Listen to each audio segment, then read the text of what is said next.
ETF index mutual funds నేర్చుకుని stock మార్కెట్లో రాణించాలనుకుంటున్నారా? వెంటనే ఈ నెంబర్కి కాల్ చేయండి. నమస్తే, welcome back to Suman TV. ప్రస్తుతం మనతో పాటు ఉన్నారు తోడు నీడ ఆర్గనైజేషన్ నుంచి రాజేశ్వరి మేడం. నమస్తే మేడం. నమస్తే అమ్మా. మేడం, గత వారం రోజులుగా చూస్తే చెర్లపల్లి ఫ్యామిలీ సూసైడ్ కేసు మీరు ఆల్రెడీ ఫాలో అవుతూనే ఉంటారు. ఎక్కడ చూసినా అదే వార్త. ఇప్పటికీ కూడా ఎందుకు చనిపోయారు వాళ్ళు తల్లి పిల్లలు అనేది తెలియలేదు. చాలా మిస్టీరియస్. అంటే ఎటువంటి ఆర్థిక ప్రాబ్లమ్స్ లేవు, ఫ్యామిలీ ప్రాబ్లమ్స్ లేవు. అందరూ కూడా అమ్మాయి చాలా మంచిదన్న, హస్బెండ్ చాలా ధైర్యవంతురాలని చెప్తున్నారు, పిల్లలు చక్కగా చదువుకుంటున్నారని చెప్తున్నారు, ఆమె కూడా ఒక టీమ్ లీడర్గా వర్క్ చేస్తుందని చెప్తున్నారు. మరి చూడ్డానికి కూడా చక్కగా ఉన్నారు పిల్లలు, ఆమె కూడా. మరి ఇంత ఘోరానికి పాల్పడడం అంటే ఆ విషయం గుర్తొస్తుంది, చాలా బాధ అనిపిస్తుంది. పిల్లలతో సహా ఆమె అలా సూసైడ్ చేసుకోవడం అనేది మీరు ఫాలో అవుతున్నారు కాబట్టి మీరు ఏమనుకుంటున్నారు మేడం? ఇది చాలా బాధాకరమైన విషయం. ఫస్ట్ థింగ్ ఏంటంటే, ఇంకా ఎంతో భవిష్యత్తు, ఎంతో జీవితము ఉండి ఫైనాన్షియల్ ప్రాబ్లమ్స్ లేకుండా, పిల్లలతో ప్రాబ్లం లేకుండా, వాళ్ళ వైఫ్ అండ్ హస్బెండ్ రిలేషన్షిప్ బాగుండి ఈమె ఎందుకు ఈ పని చేసింది అన్నది చాలా మిస్టీరియస్గా ఉంది. కారణం మనకి తెలియదు, కానీ ఇన్ జనరల్ ఆలోచిస్తే ప్రతి ఒక్కరికి కూడా ఏదైనా ఒక సమస్య వస్తే ఫేస్ చేసే ధైర్యం ఉండట్లా. 10th క్లాస్ పోయిందనుకో, 14 ఏళ్ల వయసులో వాళ్ళు సూసైడ్ చేసేసుకుంటారు. ఆఫ్టర్ ఆల్ వాళ్ళ వయసు అంతా ఎంత భవిష్యత్తు ఉంది, పోతే మళ్ళీ కట్టుకొని పాస్ అయ్యే జీవితం ఉంది కదా. ప్రేమ ఫెయిల్ అయితే సూసైడ్. ఇప్పుడు ఈవిడికి ఆర్థిక ఇబ్బందులు లేవు. కారణం ఏంటో మనకి తెలియదు, కానీ ఏదో ఒక విపరీతమైన స్ట్రెస్కి గురై ఉండాలి, లేకపోతే ఎందుకు చచ్చిపోతుంది. ఆ స్ట్రెస్ ఎవరితోటి షేర్ చేసుకోలేక, అది ఎవరికి చెప్పుకోలేక, మింగలేక, కక్కలేక, ఆ డిప్రెషన్లో ఎందుకు వచ్చిన జీవితం ఇన్ని బాధలు పడే రోజు చచ్చిపోతే రైట్ కదా అనే నిర్ణయానికి వచ్చి ఉండదు. అయితే ఇంటర్మీడియట్ చదివే పిల్లలు అంటే 16-18 ఏళ్ళ పిల్లలు ఎలా చచ్చిపోయారు, వాళ్ళని ఎలా ఒప్పించింది, వాళ్ళు ఎలా వచ్చారు అనేది అది ఇంకా ఆశ్చర్యం. పిల్లలతో చచ్చిపోయిన తల్లులు చాలా మంది ఉన్నారు. చిన్న చిన్న పిల్లలు అయితే 3 ఏళ్ళు 4 ఏళ్ల వయసు తెలియదు కాబట్టి వాళ్ళకి, నెలల పిల్లలు అయితే వీళ్ళని ఎవరు పెంచుతారు, నేను చచ్చిపోతే వీళ్ళని ఎవరు చూస్తారు అనే ఉద్దేశంతో చచ్చిపోయి ఉండొచ్చు. 16-18 ఏళ్ళు వచ్చిన పిల్లలు వాళ్ళు అంటే ఎలా అయినా బ్రతకగల ధైర్యం ఆ వయసుకు ఉంటుంది కదా. అయినా వాళ్ళని కూడా ఎందుకు చంపేసిందంటే, భర్త చెప్పినట్టుగా బహుశా వీళ్ళని నా తర్వాత ఎవరు చూస్తారు అనే బాధతో చంపేసి ఉండొచ్చు. అంటే చచ్చిపోతే ముగ్గురు చచ్చిపోదాం అనే భావనలో చచ్చిపోయి ఉండొచ్చు.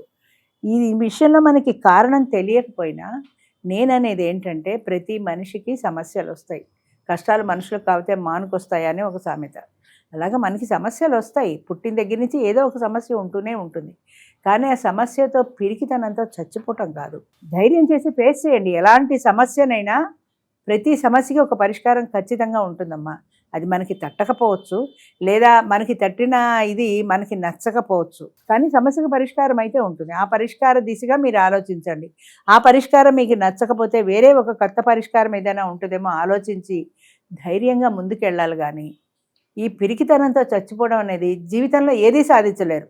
ఇప్పుడు బ్రతికుంటే కదా సాధిస్తారు, చచ్చిపోతే ఏం సాధిస్తారు? అంటే మేడం, అక్కడ తను అంత ఎడ్యుకేటెడ్ అయ్యి ఉండి ఒక టీమ్ లీడర్ గా వర్క్ చేస్తూ చదువుకున్నదే కదా. పిల్లలు inter first year, inter second చదువుతున్న పిల్లలు అంటే మీరు అన్నట్టుగానే స్ట్రెస్ కే చనిపోవడం జరిగిందంటారా? కేవలం వేరే కారణం కనిపించట్లేదు కాబట్టి అలా అనుమానిస్తున్నాం. అది నిజమైనా కాకపోయినా ఆమె ఏదో స్ట్రెస్ ఫీల్ అయింది. భార్యాభర్తల మధ్య రిలేషన్ బాగానే ఉంది, కానీ భర్త దుబాయ్లో ఉండడంతో సింగిల్ పేరెంట్గా ఆమె అన్ని హ్యాండిల్ చేయాల్సి వస్తుంది. అది ఒక కారణం అయి ఉండొచ్చు. ఇంకా మనకి తెలియని ఏదైనా స్ట్రెస్కి గురై ఉండొచ్చు, ఎవరైనా బ్లాక్మెయిల్ చేసి ఉండొచ్చు. కారణం ఏంటో మనకి తెలియదు, కానీ ఇవన్నీ మన ఊహాగానాలు. ఎవరైనా బ్లాక్మెయిల్ చేసి ఉండొచ్చు, బ్లాక్మెయిల్ చేస్తే భయపడి ఉండొచ్చు. నీ పిల్లలకు చెప్తానో, నీ భర్తకు చెప్తానో అంటే నా జీవితం ఏమైపోతుందో, సాఫీగా వెళ్ళిపోతుంది కదా అని ఆ బ్లాక్మెయిలర్ని ఫేస్ చేసే ధైర్యం లేక చనిపోయి ఉండొచ్చు. అప్పులు లేవు, ఆస్తులు ఉన్నాయి, భర్త చదువుకున్నాడు, తను చదువుకుంది, ఉద్యోగాలు చేసుకుంటున్నారు, భార్యాభర్తల రిలేషన్ బాగుంది.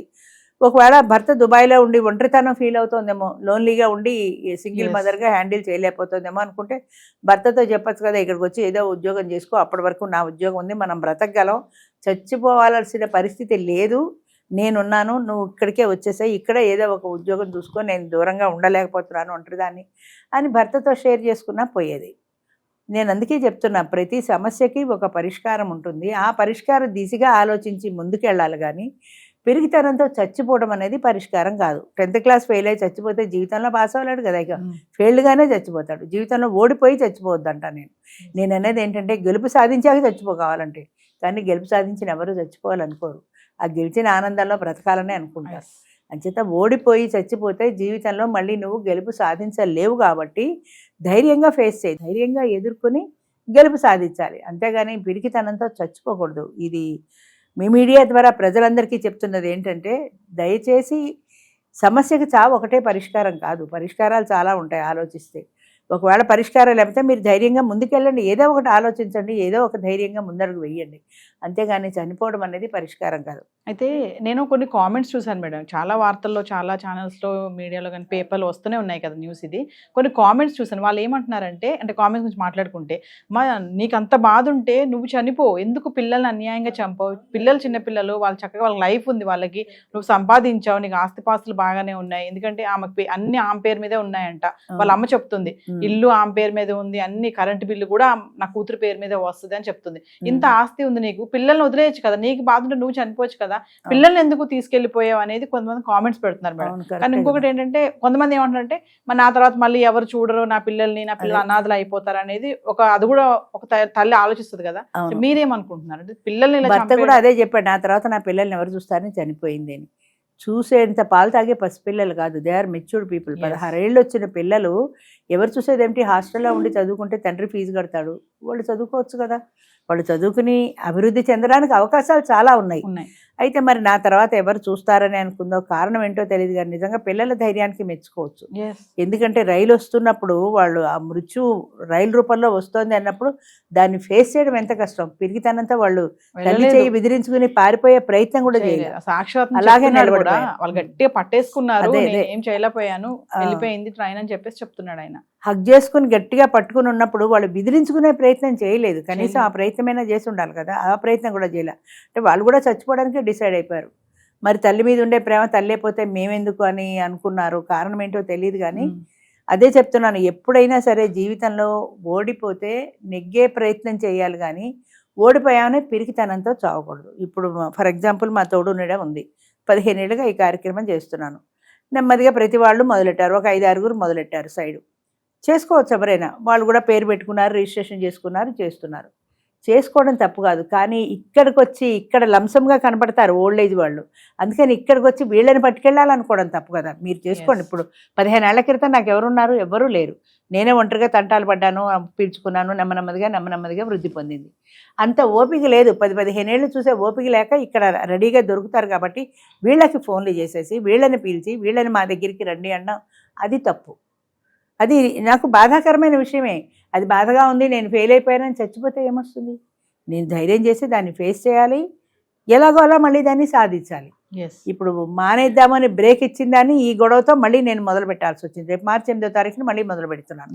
ఎందుకంటే ధైర్యంగా ఫేస్ చేయాలి. రేపు మార్చి 8కి ఎక్కువ మంది రాకపోవచ్చు, కొంతమంది అటు వెళ్తారు కాబట్టి మళ్ళీ మొదలు పెట్టి మళ్ళీ కార్యక్రమం చేస్తుంటే కొంతమంది మళ్ళీ నా వైపు రావచ్చు కదా.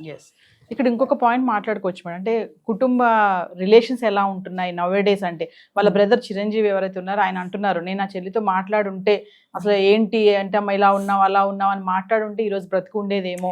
తెలియదుగా ఆమె డిప్రెషన్లో ఉంది, ఆమె డిప్రెషన్లోకి వెళ్ళిపోయింది, చచ్చిపోవాలనుకుంటుందని ఆయన తెలిస్తే కదా అసలు మాట్లాడడానికి. నిన్న సాయంత్రం దాకా ఆఫీస్కి వెళ్ళి మామూలుగా బయటకు వచ్చిన మనిషి చచ్చిపోతుందని ఎవరు అనుకుంటారు? ఎంత గుంభరంగా ఉందో చూడు. కొంతమంది ఆ డిప్రెషన్లోకి వెళ్ళినప్పుడు వాళ్ళ మాటల్లో తెలిసిపోతుంది. డాక్టర్స్ కూడా చెప్తారు, వాళ్ళని ఒంటరిగా వదలకండి, వాళ్ళని పరిశీలించండి, వాళ్ళ మాటలను బట్టి. ఎక్కడా లేదు ఆమె డిప్రెషన్ కానీ ఆమె లోన్లీనెస్ కానీ ఆమె ఎక్కడా ప్రకటించలేదు. అంచేత ఎవరు ఊహించలేకపోయారు. అంటే డిసైడ్ అయ్యే వెళ్ళారంటారా మేడం? పిల్లల్ని డిసైడ్ అయ్యే బయటికి పిల్లల్ని తీసుకొచ్చిందంటే డిసైడ్ అయిపోయింది. అది చాలా మంది డెసిషన్ తీసుకుంటారు కానీ పొద్దున్న డెసిషన్ సాయంత్రానికి ఉండదు. చచ్చిపోదాం అనుకుంటారు పొద్దున్న, కానీ సాయంత్రానికి నెమ్మదిగా కరిగిపోతుంది. ఆమె ఎంత స్ట్రాంగ్ అంటే అనుకున్న తర్వాత ఆమె ఆఫీస్కి వెళ్ళి పని చేసుకొని సాయంత్రం వచ్చి పిల్లల్ని తీసుకుని రైల్వే స్టేషన్కి వెళ్ళి పిల్లలకి చెప్పి ఇంత చేసిందంటే ఆమె ఎంత ప్రిపేర్డ్గా ఉందో ఆలోచన. వాళ్ళ అబ్బాయి కూడా అన్నాడంట, నాకు ఎగ్జామ్ ఉంది రేపు, నేను రాను ఇప్పుడు అంటే మన రిలేటివ్స్ చనిపోయారు వెళ్ళాలి అని అంటే, నాకు ఎగ్జామ్ ఉంది నువ్వు ఎందుకు నన్ను తీసుకెళ్తున్నావు అని కూడా అన్నాడంట వాళ్ళ అబ్బాయి. పాపం ఏదైనా కారణం ఏదైనా చావుకి ఆత్మహత్యకి ప్రధాన కారణం పిరికితనం అమ్మ. వ్యక్తిగత కారణాలు ఏవైనా ఉండొచ్చు, ఒకళ్ళకి డిప్రెషన్ ఉండొచ్చు, ఒకళ్ళకి లోన్లీనెస్ ఉండొచ్చు, ఒకళ్ళు సింగిల్ పేరెంట్గా ఉండి తోడు లేదని ఉండొచ్చు, కారణాలు ఏవైనా ఉండొచ్చు. కానీ దానికి ప్రత్యామ్నాయంగా మీరు ఆల్టర్నేట్ చూసుకోవాలి కానీ చచ్చిపోవడం కాదు కదా. భర్తతో లోన్లీనెస్ అయితే భర్తతో గట్టిగా మాట్లాడుకోవచ్చు, నువ్వు వస్తావా లేదా, నన్ను వేరే వెళ్ళిపోమన్నావా, నాకు సంబంధం లేదని, నువ్వు వచ్చేటైతే తొందరగా రా, నేను చూసుకుంటున్నాను కదా, పిల్లలు ఆస్తి బాధ్యత ఉద్యోగం నాకు ఉంది కదా, అంచేత నువ్వు ఇక్కడికి వచ్చి చూసుకొని నువ్వు దూరంగా ఉండొద్దు అని భర్తతో మాట్లాడుకొని ఉండొచ్చు. లేదా ఆమెను ఇంకేదైనా వేరే విషయాల్లో బ్లాక్మెయిల్ చేస్తే ఆమె ధైర్యంగా ఎదిరించవచ్చు. నీ దిక్కున చోటు చెప్పుకో, ఎవరు చెప్పుకుంటావు, నా ఫ్యామిలీ బ్యాక్గ్రౌండ్ బాగుంది, నా భర్తకు నాకు రిలేషన్ బాగుంది, నువ్వేదో చెప్పినంత మాత్రాన నా భర్త నమ్మడు అని ధైర్యంగా ఈమె పోరాడి ఉండొచ్చు. ఎవరు ఇప్పుడు బ్లాక్మెయిల్ చేసేవాళ్ళు అనేక రకాలు చేస్తూ ఉంటారు, కానీ దానికి భయపడాల్సిన పని లేదు ఆమె రిలేషన్ బాగున్నప్పుడు. మరి ఏ రకంగా అదే ఇప్పటికీ అర్థం కాని విషయం ఏంటంటే 4-5 రోజులు అయినా కూడా ఆమె ఏ కారణం వల్ల చచ్చిపోయింది అనేది ఎవరూ చెప్పలేకపోతున్నారు. నేననేది ఏంటంటే కారణం ఏదైనా చావు ఒకటే పరిష్కారం కాదు. నీకు ఒక సమస్య వచ్చే చచ్చిపోయి ఉంటావు, కానీ ధైర్యంగా ఆ సమస్యని ఫేస్ చేస్తే నువ్వు బ్రతికి ఉండేదానివి కదా. నువ్వు బ్రతికి ఉంటే కదా ఫేస్ చేయగలుగుతావు. నువ్వు ఆ సమస్యకి ఈల్డ్ అయిపోయావు, లొంగిపోయావు కాబట్టి చచ్చిపోయావు. అందుకని ఎప్పుడు ఎవరు కూడా ఆత్మహత్య అనేది ఒక జవాబు కాదు, చచ్చిపోవడం అన్నది ఆ ప్రశ్నకు జవాబు కాదు. నువ్వు ధైర్యంగా ఫేస్ చెయ్యి, డక్కాముక్కలు తిన్నా సరే ధైర్యంగా ఎదిరించు. ఆమెకి ప్లస్ పాయింట్ ఏంటంటే భర్తతో రిలేషన్ బాగుంది, పిల్లలు ఉన్నారు, అందరూ ఒక మాటగా ఉన్నారు. అంచేతే ధైర్యంగా ఎదిరించి ఉండాల్సింది. Thank you. మంచిదమ్మా.